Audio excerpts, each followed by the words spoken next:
ये फर्स्ट वाला जो क्वेश्चन है ये सीबीएसई 2026 यानी इसी साल पूछा गया क्वेश्चन है, सीबीएसई में आया हुआ है।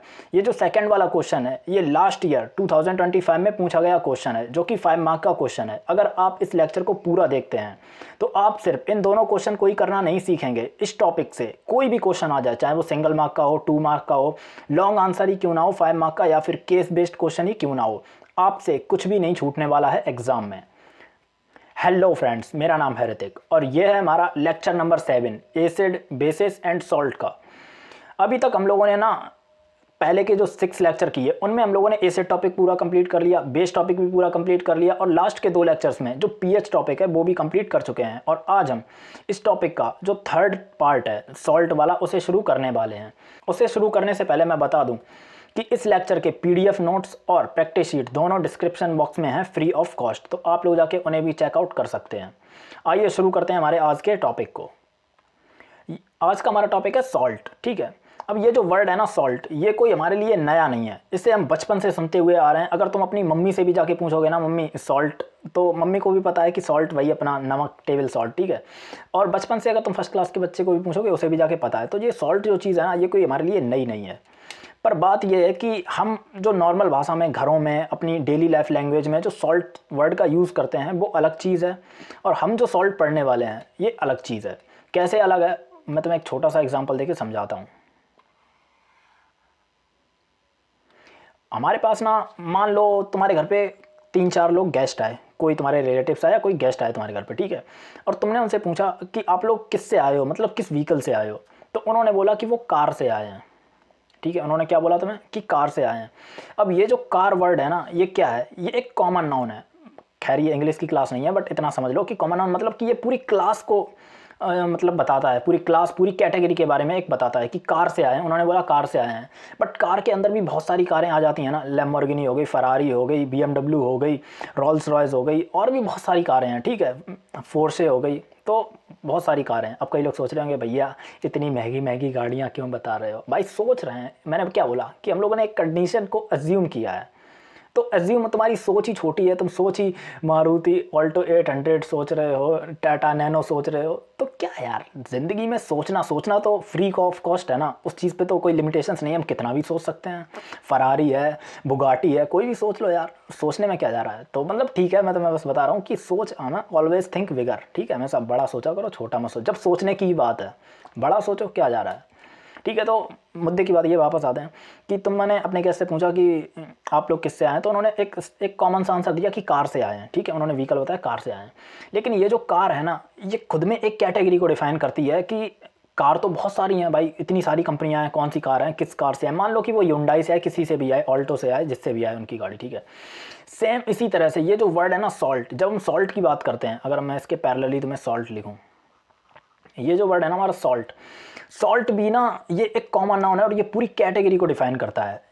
सिर्फ सॉल्ट का मतलब नमक नहीं होता, जो हम लोग NaCl को मतलब खाते हैं वो नमक नहीं होता है, वो तो होता ही है सॉल्ट का मतलब, लेकिन ये ना पूरी एक कैटेगरी को डिफाइन करता है। जैसे कि अगर तुम, मैं बोल दूंगा कि BMW की, मतलब BMW कोई भी मॉडल बोल दो, तो वो भी चीज़ है ना, वो एक कार है, तो कार तो है ही, लेकिन वो एक स्पेशल, एक एडिशन है उसका, हम लोगों ने एक प्रॉपर नाम दे दिया है, प्रॉपर नाम दे दिया, ठीक है। तो उस तरह से सॉल्ट है। अब क्या सीन है, सॉल्ट के अंदर बहुत सारे सॉल्ट आते हैं। सॉल्ट एक कैटेगरी है मिनरल्स या फिर सब्सटेंस की बोल लो, जैसे कि सब्सटेंस एसिडिक होते हैं, बेसिक होते हैं, बेसिक नेचर के होते हैं। तो उसी में थर्ड कैटेगरी है, सॉल्ट भी होते हैं हमारे पास, ठीक है, एसिडिक, बेसिक और सॉल्ट, ठीक है।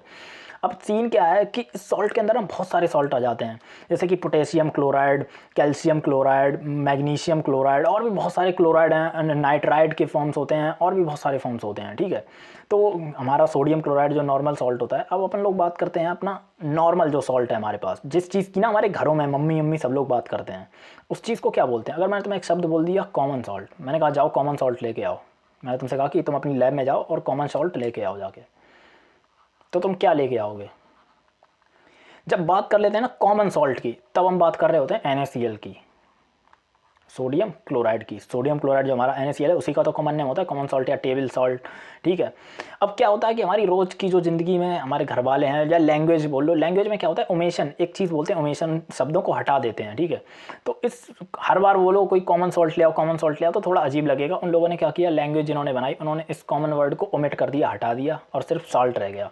तो इसीलिए हम लोग बोलते हैं कि सॉल्ट ले आओ, सॉल्ट ले आओ। सॉल्ट का नॉर्मल भाषा में नमक मतलब होता है। मैं बस इतना समझा रहा हूँ कि सॉल्ट जो शब्द है ना वो एक पूरी कैटेगरी को डिफाइन करता है। अगर घर पे तुमसे किसी ने बोला कि सॉल्ट ले आओ तो उसका मतलब नमक ही है, तुम नमक ही लेके जाना। लेकिन अगर तुम्हारे मान लो कि टीचर में स्कूल में किसी ने बोला कि सॉल्ट क्या होते हैं, डिफाइन क्या करते हैं, तो वो अभी हम लोग देखने वाले हैं कि सॉल्ट क्या होते हैं। वैसे पता है सॉल्ट क्या होते हैं, सॉल्ट की डेफिनेशन क्या है, सॉल्ट हम पहले ही मतलब जानते हैं, उसमें कुछ नया नहीं है। अभी मैं तुम्हें डेफिनेशन दिखाऊंगा ना तो तुम कहोगे भैया ये तो बिल्कुल भाई मतलब सब कुछ पुराना ही वाला है। एक बार चलो डेफिनेशन देखते हैं फिर पढ़ते हैं क्या होते हैं। It is an ionic compound formed by the neutralisation reaction between acid and base. क्या है कि ये तो हम पहले पढ़ के आए हैं, हम लोगों ने बेस टॉपिक में पढ़ा था कि एसिड और बेस की जब भी रिएक्शन कराते हैं तो सॉल्ट बनता है और वाटर बनता है, ये हम लोगों को पहले पता है। तो सॉल्ट ऐसे आयनिक कंपाउंड्स हैं वो तब बनते हैं जब एक एसिड और एक बेस मतलब कि आपस में रिएक्ट करता है, उन्हें हम सॉल्ट बोलते हैं। सॉल्ट का मतलब सिर्फ NaCl नहीं होता, सॉल्ट एक पूरी कैटेगरी को डिफाइन करता है, ठीक है। अब अपन लोग एक बेसिक सी इक्वेशन देख लेते हैं कैसे होता है। मान लो कि हम लोगों ने सबसे अपनी चहीती इक्वेशन को ले लेते हैं, हम लोगों ने HCl लिया। अब ये तो हम लोग मतलब कब से ही पढ़ते हुए आ रहे हैं, फर्स्ट लेक्चर से ही, कि हम लोग एसिड और बेसिस को हमेशा एक्वस फॉर्म में लेते हैं। HCl लिया हम लोगों ने और एक बेस भी ले लिया NaOH, ठीक है, ये भी एक्वस फॉर्म में लेंगे। और इन दोनों की हम लोगों ने क्या कराई आपस में रिएक्शन। जब हम इन दोनों की रिएक्शन कराई तो क्या बनेगा, सिंपल सी चीज़ है, NaCl बन जाएगा। ये किस में बनेगा, ये एक्वस फॉर्म में बनेगा। और हमारे पास वाटर भी रिलीज़ होगा, H2O। रिलीज़ क्या होगा मतलब उसी बीकर में वाटर भी होगा, या जो भी हम लोगों ने मतलब कि अपार्टस यूज़ किया है लैब का उसके अंदर वाटर भी प्रेजेंट होगा और NaCl भी एक्वस फॉर्म में प्रेजेंट होगा। अब ये क्या है हमारे पास, ये तो हमें पता ही है, ये एसिड है, ये हमारे पास बेस है, ये सब पढ़ चुके हो, ये रिएक्शन न जाने कितनी बार पहले पढ़ चुके हैं। ये हमारे पास है salt, this is our salt. ये जो चीज़ है NaCl ये हमारा सॉल्ट बना है, एसिड और बेस को मिलाकर ये हमारा सॉल्ट बना है, ठीक है। तो इस तरह से सॉल्ट बनते हैं। अगर डेफिनेशन आ जाती है कि व्हाट आर सॉल्ट्स तो तुम्हें लिखना पड़ेगा कि ऐसे कंपाउंड जो एसिड और बेस की रिएक्शन, जो न्यूट्रलाइजेशन रिएक्शन होती है उसमें जो फॉर्म होते हैं आयनिक कंपाउंड्स, उन्हें हम लोग सॉल्ट बोलते हैं, ठीक है। अब बात करते हैं कि जैसे कि हम लोगों ने एसिड पढ़े, बेस पढ़े, उनकी प्रॉपर्टीज़ पढ़ी थी, ठीक है। जैसे कि एसिड्स की क्या प्रॉपर्टीज़ थी, बेस की क्या प्रॉपर्टीज़ हैं, उसी तरह से सॉल्ट की भी कुछ प्रॉपर्टीज़ हैं, उन पर भी फटाफट से नज़र मार लेते हैं। बिल्कुल सिमिलर प्रॉपर्टीज़ हैं। देखो ऐसा है जैसे कि तुम हो, ठीक है, अब तुम्हारे मम्मी पापा हैं, तुम उन्हीं के DNA उन्हीं के जीन से मिलकर बने हो, मम्मी और पापा के जीन से मिलकर बने हुए हो, तो तुम्हारी जो प्रॉपर्टीज़ हैं वो मम्मी और पापा दोनों से मैच करेंगी। और ये जो हमारा सॉल्ट है ना, इसके मम्मी पापा कौन है, इसके मम्मी पापा हैं एसिड और बेस, उन्हीं दोनों से तो मिलकर ये बना हुआ है। तो इसकी भी जो प्रॉपर्टी हैं वो एसिड और बेस से ऑलमोस्ट मतलब सिमिलर ही होंगी। देखो दिखाता हूँ कैसा है, क्या लिखा हुआ है, रुको, ये तो सेकंड प्रॉपर्टी है, फर्स्ट दिखाता हूँ। पहला क्या है, सॉल्ट्स आर मोस्टली सॉलिड्स। वहाँ मतलब हम लोगों ने देखा था कि एसिड और बेसिस जो थे वो सॉलिड पे नहीं थे, मोस्टली टाइम पे लिक्विड पे थे, एक्वस फॉर्म में लेते थे हम लोग अगर उन्हें माने। लेकिन सॉल्ट जो है हमारा वो सॉलिड होता है, सॉल्ट्स के क्रिस्टल्स होते हैं, जैसे हमारे पास NaCl के क्रिस्टल होते हैं ना, नमक के कंकड़ होते हैं, क्रिस्टल्स होते हैं, उसी तरह से। सेकंड पॉइंट क्या है, they have high melting points and boiling points.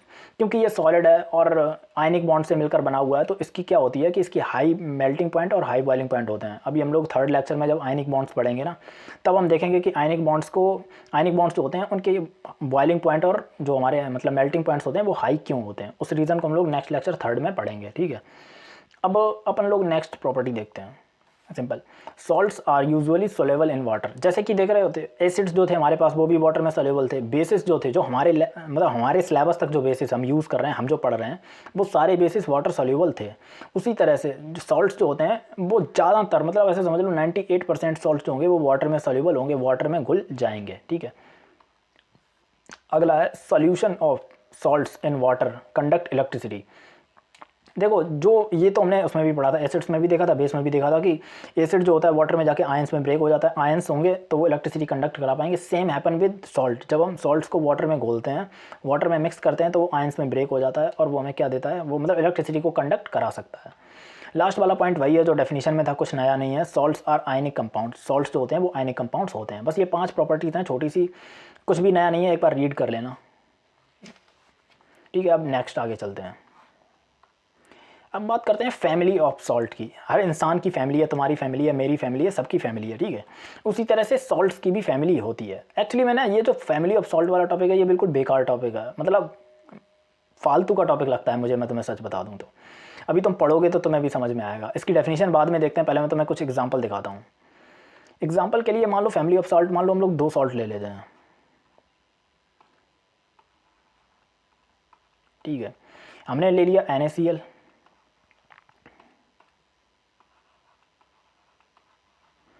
NaCl ले लिया, KCl ले लिया, और क्या ले लिया, और कौन सा क्लोराइड बना सकते हो, पोटेशियम क्लोराइड तो ले ही लिया, NaCl ले लिया, अमोनियम क्लोराइड ले लेते हैं, NH4Cl ले लिया, ठीक है।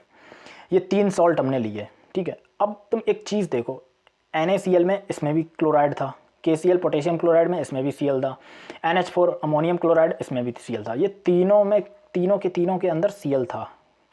तो ये तीनों जो सॉल्ट हैं हम इन्हें क्या बोल देंगे, ये हमारे क्लोराइड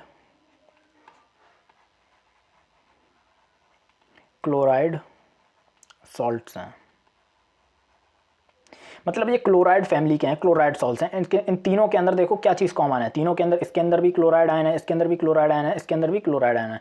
जितने भी सॉल्ट, मतलब तुम्हें एक मान लो ग्रुप दे दिया 5-6 सॉल्ट का, और उन्होंने पूछ लिया कि इसमें किस फैमिली के सॉल्ट हैं, तो जो सब में कॉमन आएगा वो उसी फैमिली के होंगे। जैसे कि इसमें तीनों में क्लोराइड आयन कॉमन है। अगर दूसरा कोई एग्जाम्पल ले लेते हैं, मान लो कि हमने ले लिया सोडियम अपने पास, हम फिर से हम लोगों ने NaCl लिया, इस बार हम लोगों ने लिया सोडियम सल्फेट Na2SO4 लिया, और सोडियम कार्बोनेट भी ले लिया Na2CO3, ठीक है।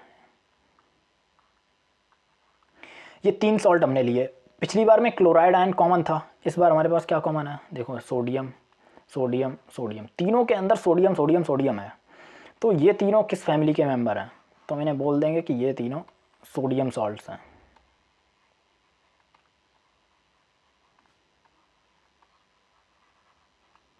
ये तीनों सोडियम सॉल्ट्स हैं, ये तीनों मतलब अपने सोडियम सॉल्ट है, ठीक है। अब तुम ये देख रहे हो NaCl इसमें भी है, NaCl इसमें भी है। तो ऐसा है कि एक इंसान, मतलब एक जो हमारा सॉल्ट है वो 2 फैमिली मेंबर से मिलकर बनता है। तुम खुद को देख लो, तुम 2 फैमिली मेंबर से मिलकर बने हो। जैसे तुम्हारे पापा की फैमिली अलग है, तुम्हारी मम्मी की जो नाना वाली फैमिली है वो अलग थी। तो अगर तुम अपने ऊपर भी देखोगे तो हम लोग भी 2 मतलब लोगों की अलग अलग फैमिली से मिलकर बने हुए हैं।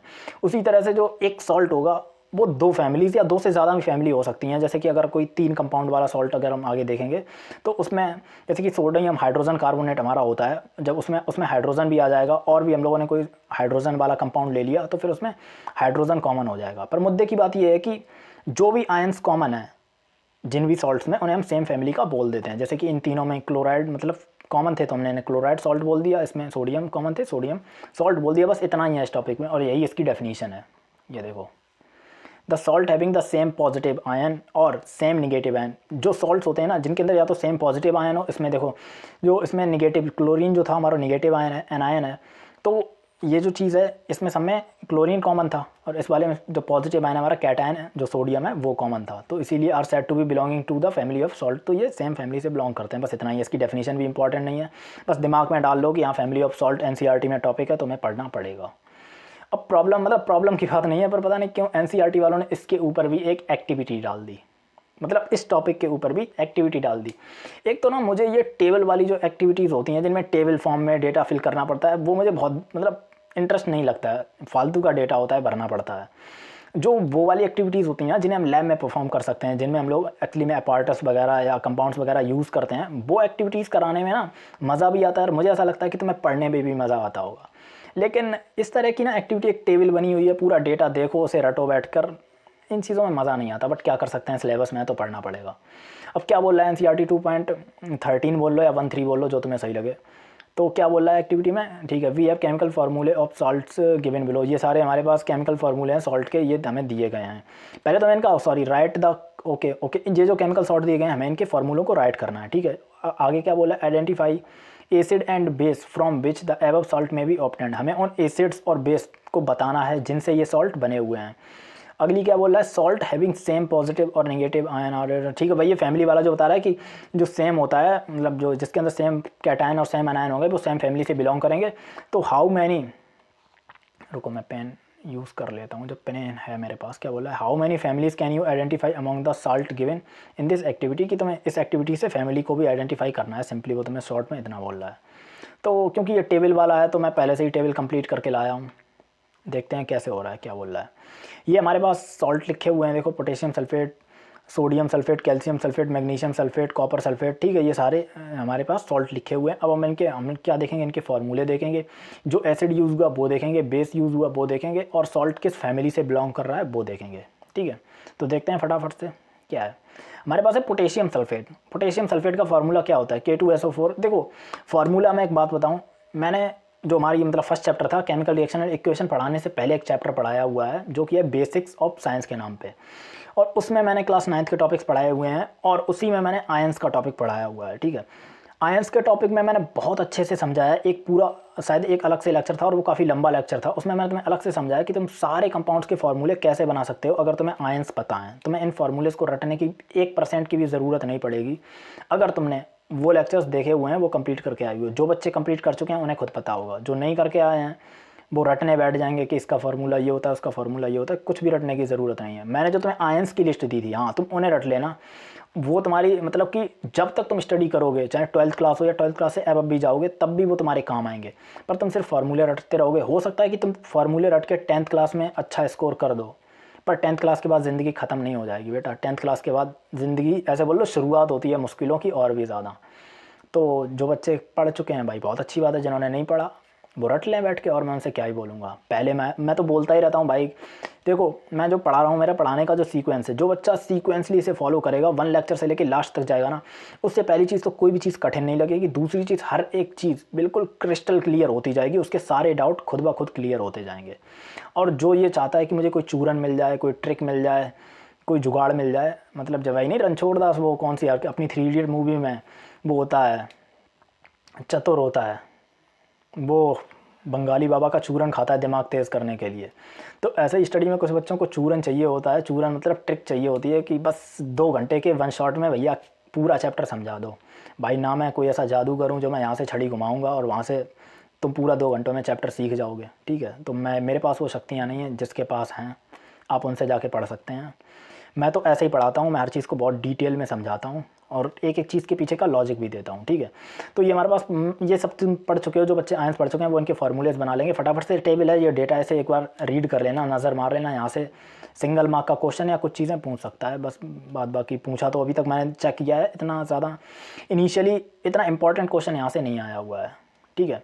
तो क्या सोडियम सल्फेट है, एसिड कौन सा यूज़ हुआ, हमारे पास H2SO4 यूज़ हुआ है, बेस कौन सा यूज़ हुआ है, पोटेशियम हाइड्रोक्साइड, ठीक है। और ये किस फैमिली से है, एक तो सल्फेट आयन है इसमें, देख लो ये जो हमारा एसिड है, सॉरी जो सॉल्ट है, इसमें एक तो सल्फेट आयन है SO4, ठीक है, दूसरा पोटेशियम है। तो जिसमें दो मतलब जो भी आयन है जिस सॉल्ट के अंदर, वो उसी फैमिली से बिलोंग करता है, ठीक है। Na2SO4 ये हमारे पास सोडियम है और सल्फेट फैमिली से है, ठीक है। वही है, तुम देख लेना, खुद ही रीड कर लेना। बाद बाकी इस वाली एक्टिविटी में कुछ ऐसा समझाने को नहीं है, कुछ ऐसा इंटरेस्टिंग करने को नहीं है जो मैं तुम्हें करके दिखाऊं। बाद बाकी तुम जानते ही हो हम बाकी सारी एक्टिविटीज़ को कैसे करते हुए आए हैं।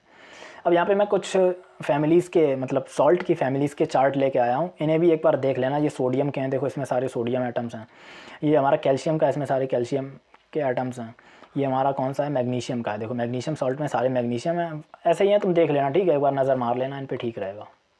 बाद बाकी जो आयंस पढ़ चुके हैं उन्हें नज़र मारने की भी ज़रूरत नहीं है, वो उन्हें खुद इतना कॉन्फिडेंस होता होगा कि वो सिर्फ सॉल्ट का नाम सुनते ही, फार्मूला कैल्शियम सल्फेट का नाम सुनते ही उनके दिमाग में ना वो फार्मूला ऑटोमेटिक क्लिक कर जाता होगा। उन्हें ये सोचने की ज़रूरत नहीं कि कैल्शियम सल्फेट का फार्मूला क्या होता है, रट रहे हैं बैठ के, उन्हें इनकी ज़रूरत नहीं है, ठीक है।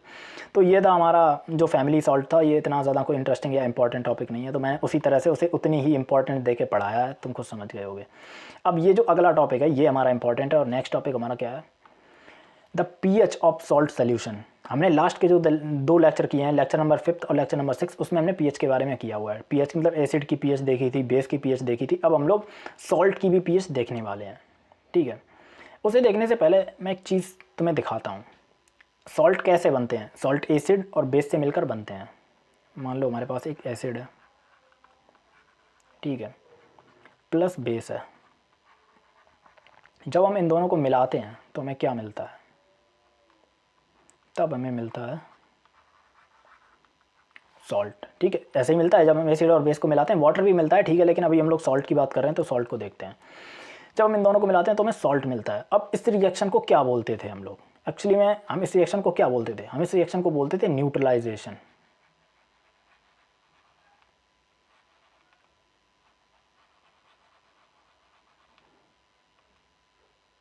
हम इस रिएक्शन को क्या बोलते थे? न्यूट्रलाइजेशन। अब न्यूट्रलाइजेशन जो शब्द है वो न्यूट्रल वर्ड से मिलकर बना हुआ है। अगर तुम देखोगे लॉजिकली तो न्यूट्रलाइजेशन जो शब्द है वो न्यूट्रल वर्ड से मिलकर बना हुआ है। और हमने एसिड और बेस का टॉपिक जब कंप्लीट किया था, जब पीएच इन एवरीडे लाइफ देखा था, तो उसमें हमने यही पढ़ा था कि हम एसिड और बेस को मिलाकर दोनों को न्यूट्रलाइज कर देते हैं। अगर हमारे पेट में एसिडिटी हो रही होती है तो हम बेकिंग सोडा या फिर इनो वगैरह जो भी चीज़ें उन्हें कंज्यूम करके एंटासिड वगैरह लेके उस एसिडिटी में मतलब कि बेस मिलाकर उसे न्यूट्रलाइज कर देते थे। अगर कोई चीज़ बेसिक प्रॉब्लम दे रही है तो हम उसमें एसिड मिला के उसे ठीक कर देते थे। तो अब बात आती है जब पीएच की। पीएच में एक न्यूट्रल हमारे पास होता है 7। जब पीएच 7 होती है तब न्यूट्रल होता है कलर ग्रीन होता है। ये भी हम बहुत अच्छे से पढ़ चुके हैं, ठीक है। अब अगर तुम लॉजिकली इस चीज़ को सोचोगे जो मैं तुम्हें समझाना चाह रहा हूँ, अगर तुम इस चीज़ को लॉजिकली सोचोगे तो मैं तुम्हें क्या समझाना चाह रहा हूँ कि एसिड और मिलकर, हमने पहले भी पढ़ा हुआ है और बहुत अच्छे से पढ़ा हुआ है कि एसिड और मिलकर बेस जब आपस में मिलते हैं तो एक दूसरे को न्यूट्रलाइज कर देते हैं, दोनों एक दूसरे को ख़त्म कर देते हैं। तो अगर लॉजिकली तुम सोचोगे जब दोनों एक दूसरे को न्यूट्रलाइज कर देते हैं तो हमारे पास जो सॉल्ट बनता है तो वो तो न्यूट्रली होना चाहिए। जो लॉजिक कहता है, अगर तुम लॉजिक पे जाओगे, जो मैंने तुम्हें पढ़ाया है और तुम अपना दिमाग का लॉजिक लगाओगे, अगर तुम्हारे अंदर दिमाग है तो, मतलब दिमाग तो होता सबके अंदर है, बट यूज़ करने की बात है कि उसे यूज़ कौन करता है, ठीक है। अगर लॉजिक के हिसाब से जाओगे तो सॉल्ट हमेशा क्या होना चाहिए? सॉल्ट न्यूट्रल होना चाहिए। भाई क्यों न्यूट्रल होना चाहिए? क्योंकि हमने एक एसिड को मिलाया, एसिड था, बेस को मिलाया, दोनों ने मिलकर आपस में मतलब एक दूसरे को ख़त्म कर दिया, दोनों ने एक दूसरे को न्यूट्रल कर दिया। तो सॉल्ट न्यूट्रल आना चाहिए, जो हमारी लॉजिक कहती है, जो हम अभी तक पढ़ के आए हैं उसके बेस पर एक्चुअली में ये मतलब ये न्यूट्रल नहीं होता है। सॉल्ट एसिडिक भी होता है, सॉल्ट बेसिक नेचर के भी पाए जाते हैं, ठीक है, न्यूट्रल भी पाए जाते हैं। अब ऐसा क्यों होता है, इस चीज़ को देखते हैं, ऐसा क्यों होता है। सॉल्ट, हमारा जो लॉजिक था, हमने जो दिमाग में सोचा, हमने जो समझा, जो अभी तक पढ़ा, वो उस नॉलेज को इकट्ठा करके लगाया इस चीज़ पे, तो हमें तो यही समझ में आ रहा था कि न्यूट्रल होना चाहिए, लेकिन न्यूट्रल नहीं हुआ। अब क्यों नहीं हुआ तो हम उसी को पढ़ेंगे। साइंस का सब्जेक्ट ही वाई का आंसर देता है कि क्यों नहीं हुआ। तो मैं तुम्हें एक चीज़ दिखाता हूँ, एक बड़ा सा बीकर बनाता हूँ, समझ जाओ यार, बीकर है, टेढ़ा मेढ़ा बन गया। एक तो ये पेन टैप पे लिखना बहुत मुश्किल है, आसान काम तो बिल्कुल भी नहीं है, ठीक है। अब बात करते हैं यहाँ पे, हम लोगों ने ना इसके अंदर एक चीज़ डाली, मैंने बोला इसके अंदर तो मैंने HCl डाल दिया, एक्वस डाला। अब मैंने तुम्हें ये भी बताया था कि HCl जो है, हमारा फर्स्ट लेक्चर में ही बताया था, HCl जो होता है वो एक स्ट्रॉन्ग एसिड है हमारे पास। क्या है हमारे पास? स्ट्रॉन्ग की स्पेलिंग ई नहीं होगी, स्ट्रॉन्ग एसिड, ठीक है। HCl जो है हमारे पास वो स्ट्रॉन्ग एसिड है, और इसके अंदर हमने एक और चीज़ डाल दी,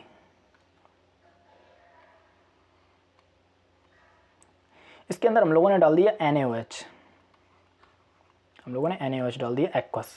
एक्वस तो हमेशा ही रहेगा, तुम्हें ये बात तो पता ही है। अगर मैं ना भी लिखूं, कहीं लिखना भी भूल जाऊं, तो तुम समझ जाना कि एक्वस तो है वहाँ पे, ठीक है। NaOH डाल दिया। ये क्या है हमारे पास? स्ट्रॉन्ग, ये भी हम पढ़ चुके हैं, ये हमारे पास स्ट्रॉन्ग बेस है, ठीक है। ये स्ट्रॉन्ग एसिड, ये स्ट्रॉन्ग बेस है। अब क्योंकि एक्वस है तो एक्वस का मतलब वाटर है, वाटर का मतलब है तो H2O है हमारे पास। इस सॉल्यूशन में वाटर तो होगा ही, H2O है तो H2O क्या करेगा? H2O H+ में ब्रेक होता है और OH- में, ये तो मैं तुम्हें पहले भी बता चुका हूँ, ठीक है। अब हमारे पास HCl है, HCl क्या करेगा? HCl ब्रेक होगा H+ में और Cl- में। NaOH है हमारे पास, NaOH भी ब्रेक होगा, Na+ OH- में, ठीक है। अब ये हो गया हमारे पास, अब ये चीज़ें आ गई हमारे पास। तो इस ये पूरा जो इस बीकर के अंदर जो सोल्यूशन भरा होगा, जो हम लोगों ने इन दोनों को मिलाकर सोल्यूशन बनाया होगा, भरा होगा इसके अंदर, उसके अंदर ये इतने सारे आयंस होंगे जो यहाँ पे सामने रखे हुए हैं। Na+ होगा, OH- होगा, H+ होगा, Cl- होगा, ठीक है। इतने ये 4 आयंस वहाँ पे प्रेजेंट होंगे। अब बात ये है कि हमने स्ट्रॉन्ग एसिड लिया है, तो मैंने तुम्हें पहले बताया स्ट्रॉन्ग एसिड 100% डिसोसिएट हो जाते हैं, मतलब पूरे के पूरे H+ आयंस दे देंगे। तो ये जो हमारा HCl था, इसने अपने पूरे के पूरे H+ आयंस जो भी होंगे वो पूरे दे दिए होंगे। और OH- स्ट्रॉन्ग बेस है, तो स्ट्रॉन्ग बेस भी सेम काम करता है, वो सारे के सारे जो OH- आयंस होते हैं वो दे देता है। तो इस OH- ने सारे के सारे जो आयंस होंगे वो दे दिए होंगे। इसने देने के बाद इसमें हुआ क्या होगा, मैंने तुम्हें बताया था कि अगर तुम्हारे पास 100 पॉजिटिव चार्ज हैं और 100 निगेटिव चार्ज हैं, दोनों एक दूसरे को ख़त्म करके न्यूट्रल हो जाते हैं। तो इन दोनों ने आपस में लड़ के, क्योंकि दोनों स्ट्रॉन्ग एसिड थे, स्ट्रॉन्ग एसिड और स्ट्रॉन्ग बेस थे, दोनों ने बराबर नंबर ऑफ जितने OH आयंस होंगे उतने H+ आयंस होंगे, दोनों एक दूसरे को ख़त्म कर दिया। और ये जो हमारा जो मतलब यहाँ से जो सॉल्ट बना हमारे पास, जब हम स्ट्रॉन्ग एसिड और स्ट्रॉन्ग बेस को मिलाया, यहाँ पे हमारे पास जो NaCl जो सॉल्ट बनेगा उसे हम आगे देखेंगे, पर यहाँ पे जो सॉल्ट बना उसका नेचर कैसा होगा, ये हमारे पास न्यूट्रल नेचर का होगा, न्यूट्रल नेचर का होगा। ठीक है, न्यूट्रल नेचर। एक सेकंड, यहाँ पे एक स्लाइड ऐड करता हूँ।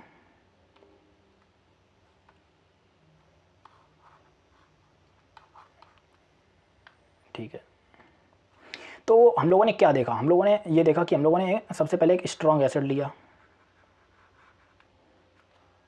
यार मैं स्ट्रॉन्ग की स्पेलिंग में ई क्यों बना देता हूँ। ठीक है, ये स्ट्रॉन्ग एसिड है हमारे पास, स्ट्रॉन्ग एसिड लिया हम लोगों ने, स्ट्रॉन्ग बेस लिया।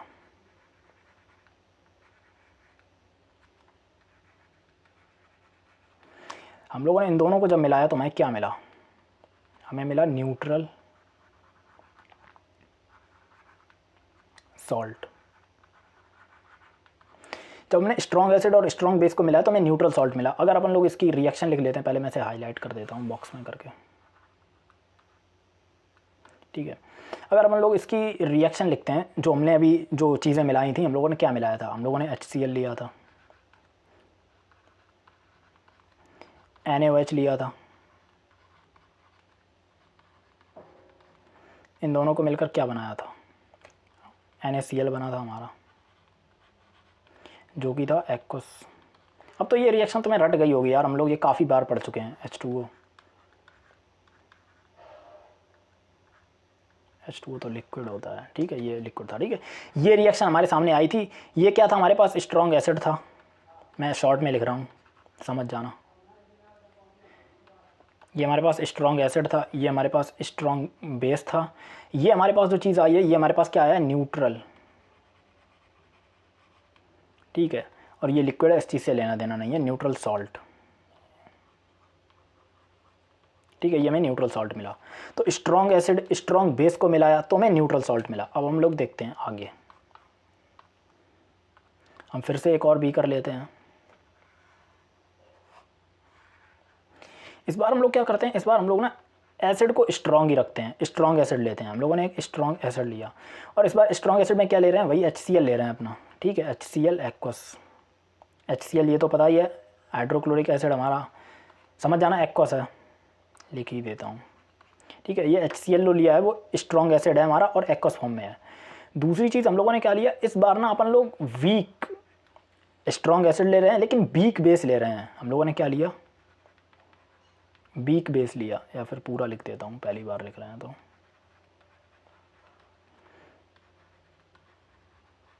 वीक बेस कौन सा है, अमोनियम हाइड्रोक्साइड, ये मैंने तुम्हें पढ़ाया था, जिसने मतलब पुराने लेक्चर्स पढ़े हैं उन्हें पता होगा, NH4OH। ठीक है, ये हमारा अमोनियम हाइड्रोक्साइड जो होता है वो वीक बेस होता है। इन दोनों को हमने मिलाया इसमें। अब वाटर तो क्योंकि देखो एक्वस सॉल्यूशन है तो वाटर तो होगा ही, तो मैं H2O नहीं लिख रहा हूँ। HCl हमें पता है किस में टूटता है, HCl हमें देगा H+ और Cl-। और ये जो NaOH है हमारा, NH4OH है हमारा, ये क्या देगा, जगह कम है तो मैं डायरेक्ट आयंस लिखे दे रहा हूँ, मैंने इरेज करे दे रहा हूँ। ये दोनों तो आयंस प्रेजेंट होंगे। अब ये जो हमारा अमोनियम हाइड्रोक्साइड है ये किस में ब्रेक होगा, NH4 अमोनियम और OH-, इन दोनों में ब्रेक होगा। क्योंकि एसिड स्ट्रॉन्ग है तो उसने क्या किया, H+ जो थे वो बहुत ज़्यादा होंगे। इस बार ये जो पूरा बीकर भरा हुआ है इसके अंदर पूरे में H+ बहुत ज़्यादा होंगे, क्योंकि स्ट्रॉन्ग एसिड हमने लिया था वो पूरी तरह से डिसोसिएट हो जाएगा। लेकिन वीक बेस हमने लिया, वीक बेस जब लेते हैं तो इनकी हमें पता है कि ये लोग पूरी तरह से ब्रेक नहीं होते, पार्शियली आयनाइज्ड होते हैं। तो इतना कम आयनाइज हुआ कि जो OH- आयंस थे वो बहुत कम होंगे। अब जब H+ मैंने तुम्हें शायद जो pH एवरीडे pH था या pH वाला लेक्चर था उसमें मैंने तुम्हें सिखाया था शुगर सोल्यूशन और सॉल्ट सोल्यूशन से, कि अगर चीनी ज़्यादा डालोगे तो मीठा होगा सोल्यूशन, अगर सॉल्ट ज़्यादा डालोगे तो नमकीन होगा, उसमें सॉल्ट का टेस्ट आएगा। तो उसी तरह से जब H+ ज़्यादा है इस पूरे सोल्यूशन में तो ये सोल्यूशन का जो नेचर होगा वो किस तरह का हो जाएगा, ये जो नेचर आएगा यहाँ पे जो सॉल्ट बनेगा वो कैसा होगा, वो एसिडिक नेचर का होगा, वो जो सॉल्ट बनेगा वो एसिडिक नेचर का होगा। तो जब हमने स्ट्रॉन्ग एसिड लिया और वीक बेस लिया तो जो सॉल्ट हमारे पास बना वो कैसा बना, वो एसिडिक बना। अगर तुम लॉजिक लगाओगे तो स्ट्रॉन्ग एसिड है और वीक बेस है। मान लो कि कोई मूवी है और उसमें जब विलन होता है, विलन अगर बहुत पावरफुल है और हीरो या जो हमारा पॉजिटिव कैरेक्टर है, हीरो मेन मतलब जीतता तो हमेशा हीरो है, वो बात अलग है, लेकिन जो हमारा मतलब अगर तुम पॉजिटिव कैरेक्टर ले रहे हो, जैसे कि एक दो साइड कैरेक्टर होते हैं जिसकी विलन से फाइट कराई जाती है, और क्योंकि विलन बहुत पावरफुल है और वो साइड कैरेक्टर इतना पावरफुल नहीं है तो विलन उसे हरा देता है। सेम उसी चीज़ का है कि जहाँ पे एसिड की प्रेजेंस ज़्यादा है तो वो एसिडिक इन्फ्लुएंस दिखाएगा। इस पूरे सोल्यूशन में स्ट्रॉन्ग एसिड लिया था तो H+ आयंस ज़्यादा थे, तो उसने क्या किया कि इस पूरे सोल्यूशन को इन्फ्लुएंस कर दिया अपनी तरह से और एसिडिक नेचर का बना दिया। ठीक है, तो अगर अपन लोग इसकी भी रिएक्शन लिखने चाहेंगे, अगर कॉमन लैंग्वेज में जाते हैं, हम लोगों ने क्या लिया, स्ट्रॉन्ग एसिड, हम लोगों ने लिया strong acid plus weak base. ठीक है, स्ट्रॉन्ग एसिड वीक बेस लिया है। इन दोनों ने मिलाकर हमें क्या दिया है, जब हम लोगों ने इन दोनों को मिलाया तो हमें कैसा सॉल्ट मिला, सॉल्ट का नेचर कैसा था, एसिडिक सॉल्ट। इस बार में जो सॉल्ट मिला वो एसिडिक नेचर का था।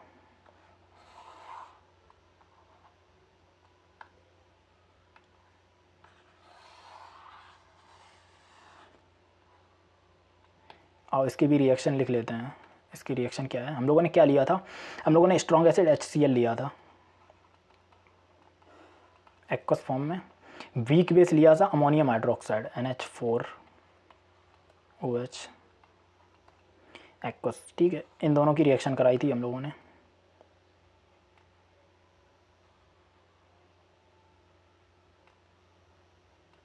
तो हमें क्या मिला था, हमें मिलेगा ammonium NH4 chloride Cl, ammonium chloride मिलेगा जो कि सॉलिड होगा, ये सॉल्ट मिला, ये हमें सॉल्ट मिला। ठीक है, दूसरी चीज़ हमें क्या मिलेगी, H2O जो कि लिक्विड होगा। ठीक है, अब सीन क्या है, ये सॉलिड होता है, ये हमारा अमोनियम सॉल्ट है, इसका नेचर कैसा होता है, इसका नेचर एसिडिक होगा।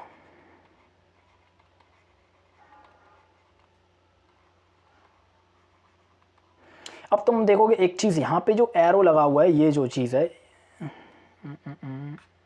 ऐसा रखते हैं, ये जो तुम्हें एरो इस वाली रिएक्शन में दिख रहा है, ये एरो थोड़ा अलग टाइप का दिख रहा है।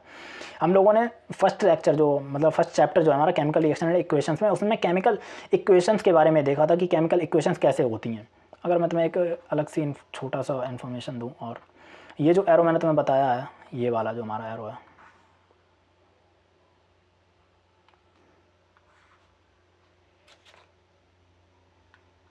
इस तरह का जो एरो मैंने बनाया है,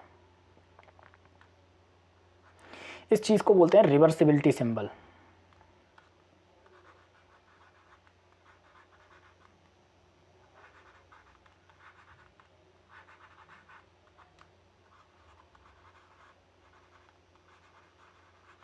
ये रिवर्सिबिलिटी का सिंबल है। रिवर्सिबिलिटी सबसे ही पता चल रहा है, रिवर्स किसी भी चीज़ को उल्टा कर देना। अब ये क्या, ये जो रिएक्शन है, अभी तक हम लोगों ने मतलब कैसे देखते थे, जैसे कि ये ऊपर वाली जो रिएक्शन है उसमें हम एक नॉर्मल एरो लगाते थे लेफ्ट टू राइट की तरफ। ठीक है, इस मतलब इस एरो का मतलब होता है कि जो रिएक्शन है उसकी डायरेक्शन क्या है, रिएक्शन किस तरह से किस तरह चल रही है। ये हमारे रिएक्टेंट है, इधर से प्रोडक्ट की तरफ जा रही है, ये हम लोगों ने पढ़ा है पुराना।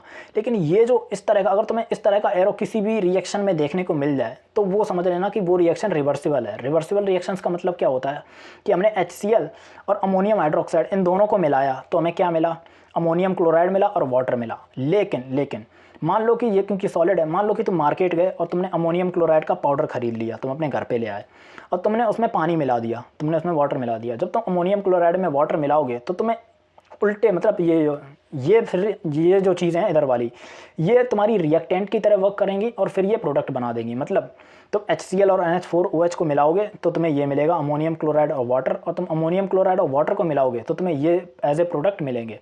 इसीलिए ये रिएक्शन मतलब कि दोनों डायरेक्शन में वर्क करती है, इसे रिवर्सिबल रिएक्शंस बोलते हैं। ठीक है, तो इस चीज़ को याद कर लेना। अगर तुम्हारे जो नोट्स बनाए थे फर्स्ट चैप्टर के, जो केमिकल इक्वेशन जहाँ पे मैंने पढ़ाया था, अगर वहाँ पे मेंशन करना चाहो तो वहाँ पे ये वाला पॉइंट डाल के, ये इतना रिवर्सिबिलिटी वाला साइन डाल के इस चीज़ को मेंशन कर सकते हो। ठीक है, तो ये हमारी रिवर्सिबल रिएक्शन है। इन दोनों को मिलाओगे तो ये दोनों मिल जाएंगे, अगर ये दोनों को मिलाओगे तो हमें ये दोनों एज ए प्रोडक्ट मिल जाएंगे। ठीक है, मुद्दे की बात यह है कि ये जो सॉल्ट बनाया ये हमारा एसिडिक नेचर का है क्योंकि हमने स्ट्रॉन्ग एसिड को लिया था। स्ट्रॉन्ग एसिड, स्ट्रॉन्ग एसिड, ठीक है, sorry strong acid weak base, ठीक है ये। अब देखते हैं थर्ड कंडीशन को हमारे पास, हम एक और भी कर लेते हैं। फिर से हमने इसके अंदर इस बार हम लोगों ने क्या किया,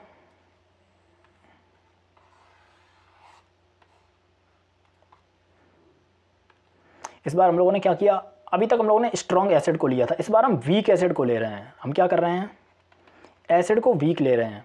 वीक एसिड मैंने तुम्हें एक बताया था, जब हम लोगों ने एसिड का टॉपिक पढ़ा था, मैंने तुम्हें बताया था कि हमारे पास पूरे में एक ही मिनरल एसिड ऐसा है जो कि मिनरल एसिड होने के बाद भी वीक एसिड है। तो वो हमारा कौन सा है, कार्बोनिक एसिड H2CO3। ये हमारा कार्बोनिक एसिड का फार्मूला है और ये मैं तुम्हें पहले ही बताया था फर्स्ट लेक्चर में, ठीक है। अब ये हो गया हमारा कार्बोनिक एसिड, हमने वीक एसिड लिया, लेकिन इस बार हम बेस जो ले रहे हैं वो हम लोग क्या ले रहे हैं, स्ट्रॉन्ग बेस ले रहे हैं। स्ट्रॉन्ग बेस में कौन सा है हमारे पास, एक ही, मतलब एक ही क्या, दो स्ट्रॉन्ग बेस है हमारे पास। हम लोग ले रहे हैं NaOH एक्वस, इन दोनों को हमने मिला दिया, क्या मिलेगा, H2CO3 किस में ब्रेक होगा, H प्लस में ब्रेक होगा, CO3 माइनस में, हाँ दो H आयंस मिलेंगे, चलो ठीक है मेंशन कर देता हूँ, 2 H आयंस मिल जाएंगे, एक ये मिल जाएगा हमारे पास। NaOH जो है Na प्लस में ब्रेक होगा और OH माइनस में ब्रेक होगा।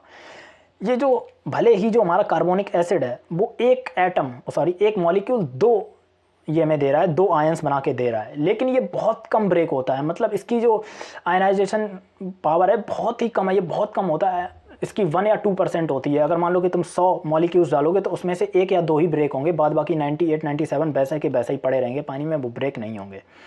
तो इसकी जो आयनाइजेशन पावर है वो बहुत कम है। लेकिन वहीं पे अगर हम NaOH की देखेंगे, आयनाइजेशन पावर तो हमें पता है ये स्ट्रॉन्ग एसिड है, सॉरी स्ट्रॉन्ग बेस है, ये बहुत पावरफुल है। तो ये क्या करेगा, ये ब्रेक हो जाता है 100% तरीके से। जब 100% ब्रेक होगा तो OH जो माइनस आयंस हैं वो इस पूरे बीकर में बहुत ज़्यादा भरे होंगे, पूरे में तुम्हें OH minus OH minus OH minus दिखेंगे। तो इस पूरे जो सोल्यूशन का जो बिहेवियर होगा वो किस तरह का हो जाएगा, वो हमारा बेसिक नेचर का हो जाएगा, बेसिक या फिर एल्कलाइन।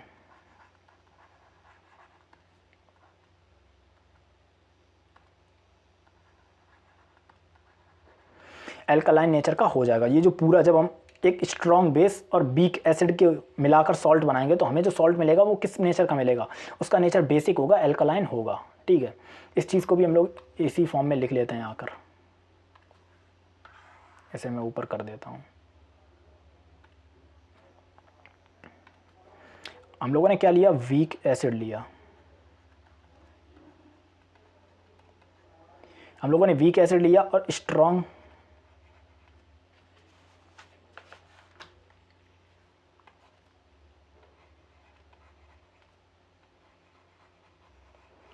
स्ट्रॉन्ग बेस लिया,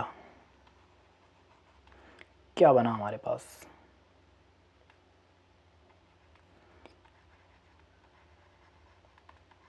बेसिक या फिर एल्कलाइन। एल्कलाइन वर्ड यूज़ कर लूँ, बच्चे बोल रहे थे भैया आप बुक में या एग्जाम में हर जगह एल्कलाइन वर्ड यूज़ होके आता है, आपने हर जगह बेसिक लिखा है। मैंने पहले ही बताया था बेसिक और एल्कलाइन दोनों सेम चीज़ें हैं, पर ठीक है कोई बात नहीं, मैं फिर से लिखा देता हूँ। एल्कलाइन सॉल्ट मिलेगा हमें, ठीक है, बेसिक नेचर या एल्कलाइन नेचर का सॉल्ट मिलेगा। अब अपन लोग क्या करने हैं, इसे थोड़ा सीधा कर देता हूँ, नहीं तो जब बॉक्स बनाएंगे तो ये फिर सही नहीं होगा। हमारे पास क्या था,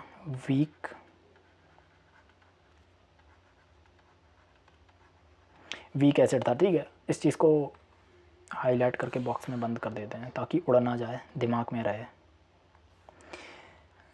मतलब जब मैं पढ़ता था ना, हमारे सर थे वो ऐसे ही चीज़ों को बॉक्स में बंद कर देते थे, तो मैंने उनसे पूछ लिया कि सर आप इस तरह से इसे क्यों कर देते हैं, तो बोल रहे कि इसलिए ऐसा कर देते हैं कि ताकि ये दिमाग में बंद हो जाए, ये बॉक्स है ये दिमाग में बंद हो जाए, ताकि तुम लोगों के दिमाग से ये उड़े ना।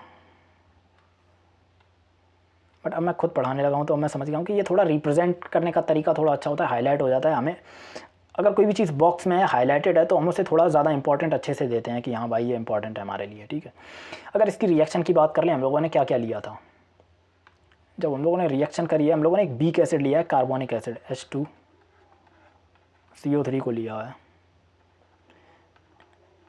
एक्वस फॉर्म में लिया है और एक स्ट्रॉन्ग बेस NaOH को लिया है। अब ये जो रिएक्शन है ये भी रिवर्सिबल रिएक्शन है जैसे कि ऊपर वाली थी, तो इसमें भी हम लोग रिवर्सिबिलिटी का साइन यूज़ करेंगे। और अब हमारे पास क्या बनेगा, हमारे पास बनेगा Na2 सोडियम कार्बोनेट बनेगा, ठीक है, Na2CO3 बनेगा और H2O भी बनेगा। ये हमारा सॉलिड होता है। ये तो हमने प्रॉपर्टीज़ में पढ़ा था कि सॉल्ट्स जो होते हैं मोस्टली सॉलिड होते हैं, ये भी सॉलिड है, ये भी सॉलिड है। NaCl भी सॉलिड होता है लेकिन वो वाटर में घुला हुआ है तो इस टाइम पे एक्वस फॉर्म में है। ये जो चीज़ें हैं ये सॉलिड होती हैं, ये वाटर में सोल्यूबल नहीं है, इसीलिए ये अलग फॉर्म में मिल जाती हैं हमें, ठीक है। तो ये हमारी रिएक्शंस थी, इनका नेचर भी डाल देते हैं हम। यहाँ पर हमारे पास ये वीक एसिड है, ये स्ट्रॉन्ग बेस है। ये किस नेचर का मिला हुआ है, मैं ये बेसिक नेचर का है, जगह कम है तो तुम समझ जाना, ये बेसिक है, ठीक है। Na2CO3 कार्बोनेट है, वो हमारा बेसिक नेचर का है। तो हम लोगों ने 3 कंडीशंस देखी।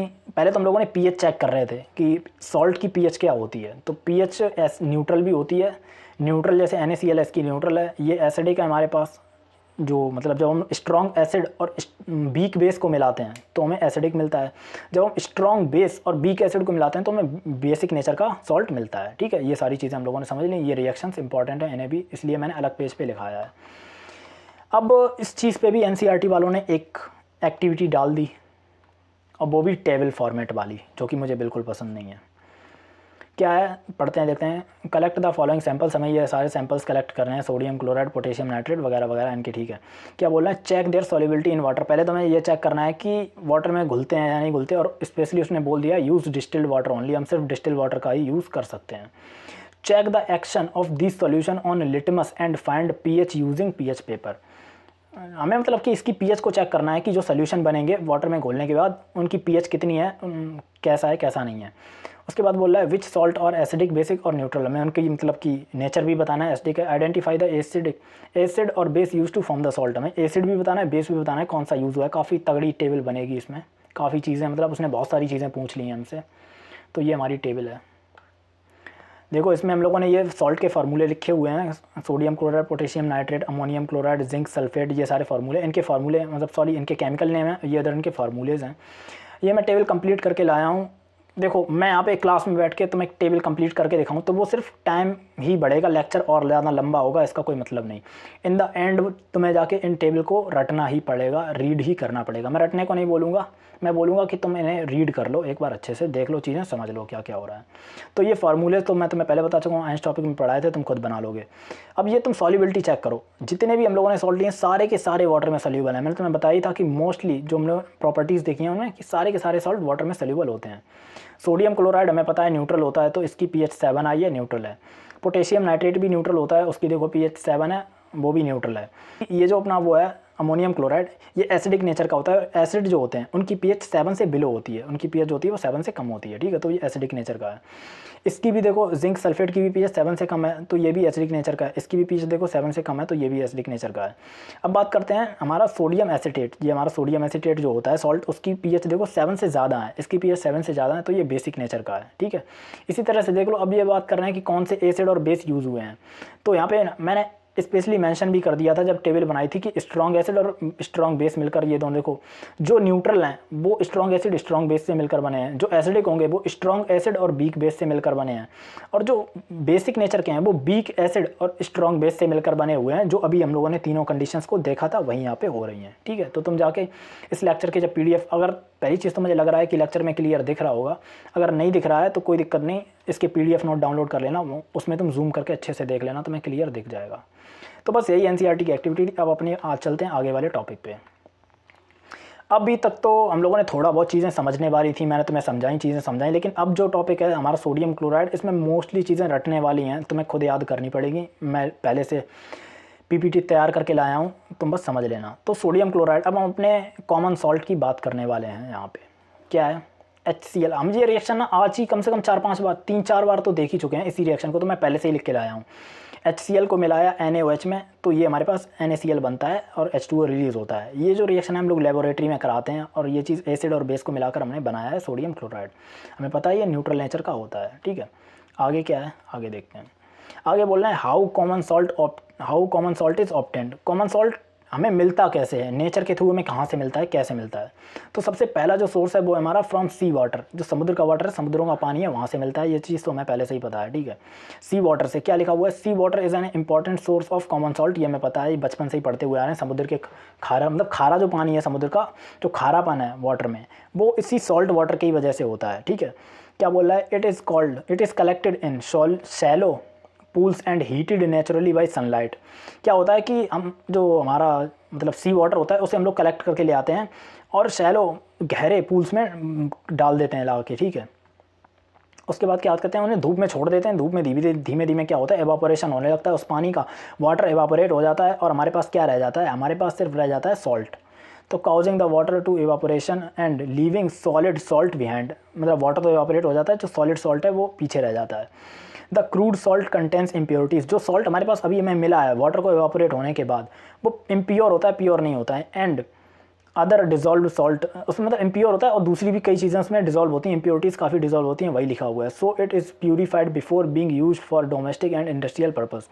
क्या होता है कि भाई हम मतलब कि इम्प्योर है तो हम उस गंदे अंदर इम्प्योरिटीज़ हैं उसमें, तो उसे हम डायरेक्ट तो अपने खाने के लिए या बाकी इंडस्ट्रियल जो भी काम होता है उसमें यूज़ तो नहीं कर सकते। तो इसके लिए हम लोग क्या करते हैं, पहले हम उसे प्योर करते हैं, उसे प्यूरीफाइड करते हैं, उसके बाद उसे अपने पर्पज़ के लिए यूज़ करते हैं। मुद्दे की बात यह है कि अगर ये क्वेश्चन तुम्हारा 5 मार्क में आता है, मतलब कि उसने तुम्हें बोल दिया, जैसे कि लास्ट ईयर 25 में आया हुआ है, अभी मैं तुम्हें वो भी दिखा दूंगा। तो अगर उसने तुम्हें 5 मार्क्स में बोल दिया, जैसे कि 5 मार्क्स में है, तो तुम्हें ये डिटेल में देना पड़ेगा, पहले तुम्हें ये रिएक्शन लिखनी पड़ेगी, फिर बताना पड़ेगा थोड़ा सी वाटर के बारे में, ये इन्फॉर्मेशन भी देनी पड़ेगी। लेकिन अगर ये 2 मार्क या 3 मार्क्स में आता है तो तुम सिर्फ इतना लिख सकते हो कि common salt is obtain from sea water by the process of evaporation, इतना डाल देना, इतना काम हो जाएगा तुम्हारा। अब दूसरा सोर्स हम लोग देखते हैं कि अभी तो ये तो हमारा सी वाटर था, समुद्र के पानी से हो गया। दूसरा सोर्स हमें क्या मिलता है, दूसरा सोर्स है from underground deposits rock salt. दूसरा होता है हमारा रॉक सॉल्ट, अंडरग्राउंड जो ज़मीन के नीचे दबा हुआ रॉक सॉल्ट है, वहाँ से भी मिलता है। क्या है, rock salt consist a large crystal of common salt found in underground deposit. वही है कि जो रॉक सॉल्ट होता है वो भी कॉमन सॉल्ट का बहुत ज़्यादा कंसिस्ट करता है अपने अंदर अंडरग्राउंड डिपॉजिट में, formed by evaporation of ancient sea. क्या था कि पुराने ज़माने में जो समुद्र थे, जब इंसान वगैरह नहीं आए थे, लिविंग ऑर्गेनिज्म वगैरह नहीं थे, तो समुद्र का पानी हमेशा खारा था, नमक उसमें हमेशा था। तो तब क्या होता था, जो वाटर का एवापोरेशन होता रहा, तो वहाँ पे सॉल्ट ज़मीन पे रह गया और फिर अर्थक्वेक वगैरह आए, बहुत सारी कैलेमिटीज़ हुई, एस्ट्रॉइड्स वगैरह गिरे, तो वो जो नमक ज़मीन पे सूख गया था, उसके वजह से वो ज़मीन के नीचे ही दब गया। अर्थक्वेक आया, पहाड़ खिस गया, उस मतलब पहाड़ गिर गया उसके ऊपर, तो पूरा का पूरा रॉक सॉल्ट वैसा का वैसा ही ज़मीन के नीचे दब गया और उसी ने अंडरग्राउंड डिपॉजिट्स को क्रिएट कर दिया। मेन मुद्दा वही है कि नमक जो बना है वो समुद्र के पानी को एवापोरेट करके ही बना है। पहले एवापोरेशन हो गया, नमक बन गया, फिर अर्थक्वेक आ गया या वोल्केनो ब्लास्ट हो गया, उसने उसे उसी के नीचे दबा दिया, ठीक है। तो क्या है, इट इज़ यूजुअली ब्राउन, ठीक है, ये ब्राउन कलर का होता है ड्यू टू इम्प्योरिटीज़। ये जो हमारा रॉक सॉल्ट होता है वो ब्राउन कलर का होता है, उसके अंदर काफ़ी ज़्यादा इम्प्योरिटीज़ होती हैं। It is extracted by mining the underground deposits. इसकी माइनिंग करी जाती है इसे बाहर निकालने के लिए using method similar to coal mining. जैसे कि हम लोग कोल की माइनिंग करते हैं ना, कोयले की माइनिंग करते हैं, उसी तरह से सेम सॉल्ट की भी माइनिंग होती है नमक को निकालने के लिए, ठीक है। तो ये हमारा हो गया डिपॉजिट्स की दो, जो मतलब अगर तुमसे पूछ लिया कि तुम्हें 2 सोर्स बताओ कहाँ से हमें कॉमन सॉल्ट मिलता है, तो उसका पहला सॉल्ट हो गया हमारा सी वाटर, दूसरा हो गया रॉक सॉल्ट, अंडरग्राउंड डिपॉजिट्स।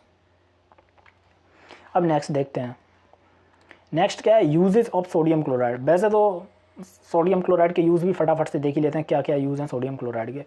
तो पहला यूज़ क्या है, sodium chloride is used as a raw material for the making a large number of chemical such as.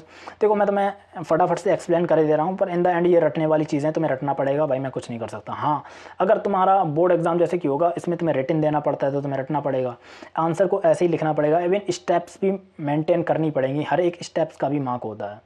अब वहीं पे अगर तुम कोई कॉम्पिटिटिव एग्जाम दे रहे होते, तुम्हारे में सिर्फ टिक मार्क क्वेश्चन होते, मल्टीपल चॉइस क्वेश्चन होते, तो मैं तुमसे कहता कि कोई दिक्कत की बात नहीं है, तो मैं तुम्हें और अच्छे से एक्सप्लेन कर देता।